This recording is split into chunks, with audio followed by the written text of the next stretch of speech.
Today we are going to discuss some important terms related to the coordination compounds. The very first term is coordination entity, then central atom or ion. Third term is ligand. Fourth is coordinating atom. Before explaining these four terms, again I am telling you what are basically coordination compounds. These are the addition compounds which retain their identity in the solid as well as in the dissolved state. We can differentiate these coordination compounds from double salts. Double salts are also addition compounds, but these are stable in the solid state and dissociate into simple ions completely when we dissolved them in water. So here we are discussing the important terms related to the coordination compounds. The very first term is coordination entity. In a coordination compound, the species which is enclosed in a square bracket, we call it coordination entity. For example, here I am giving you one example. This compound is CO. CO means it is cobalt. NH3 whole 6 Cl3. This is coordination sphere, or we call it coordination entity, and this species is present outside the coordination entity. This is ionizable. This is not ionizable species. In the coordination sphere, there is a central atom, central metal atom or ion. Here cobalt. Cobalt is central metal atom. In place of cobalt, it may be Fe, it may be Cr, or any other transition element where d orbitals are available to accept the electron pair from the surrounding species. Now, what are these surrounding species which are providing electron pair to the central atom? These species are known as ligands. The surrounding species are known as ligands. Here in this case, there are 6 ligands. If I write it in this way, NH3, NH3, NH3, 6 times I am writing NH3 here. So these 6 NH3 are acting as ligands. Why they are acting as ligands? Here I have mentioned that the neutral molecules or ions that bound to the central atom or ion in the coordination entity are known as ligands. Ligands form dative bonds with the central metal or ion. Dative bonds are also known as coordinate bonds. So, look it again.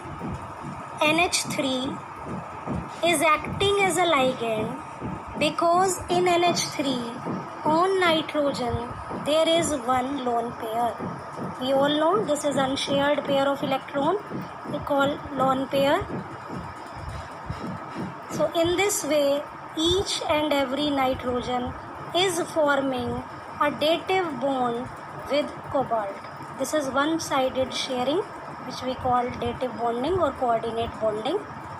In this case, our ligand is neutral.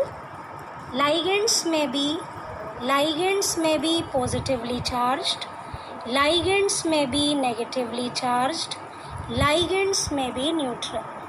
So this is one type of classification of ligands. So I repeat, this is coordination entity. In the coordination entity, there is one central metal atom or ion. What is central atom or ion? The atom or ion to which a fixed number of ions or groups are bound in a definite geometrical arrangement around it is called central atom or ion. Then I told you what are ligands. Then the next term is coordinating atom. the atom in the ligand which is involved in the formation of coordinate or dative bond. In this case, in our example, the ligand is ammonia. This ammonia is making the bond with the central metal atom or ion from nitrogen. Nitrogen is the attachment site. This is the donor atom of this ligand because nitrogen is having a lone pair. So this is a neutral ligand, I told you. Neutral ligand in your syllabus is ammonia, NH3. It may be water also because we know that in water on oxygen there are two lone pairs. So when water will acting as a ligand, see carefully, this is central metal atom or ion. If water will act as a ligand, the attachment site will be oxygen because lone pairs are present on oxygen. So whether it is ammonia or water, both are in the category of neutral ligand. Ammonia attachment site is 1. Therefore, it is also known as unidentate ligand. Water, again the attachment site is 1. It is unidentate ligand. So both are unidentate ligand. One type of classification of ligand on the basis of charges. Ligands may be positively charged, negatively charged or neutral. The another type of classification of ligand is on the basis of the number of donor atoms present in the ligand, or we can call it denticity.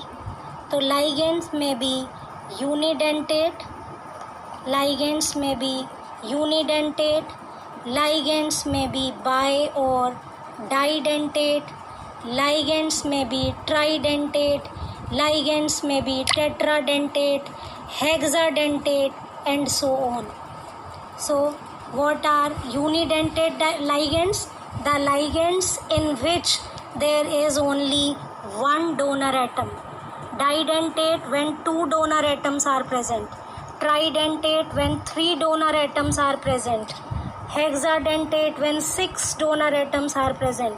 In your syllabus, the hexadentate ligand is ethylene diamine tetraacetate. Overall charge is -4. In my next videos, I will tell in detail what is EN, ethylene diamine, a didentate ligand.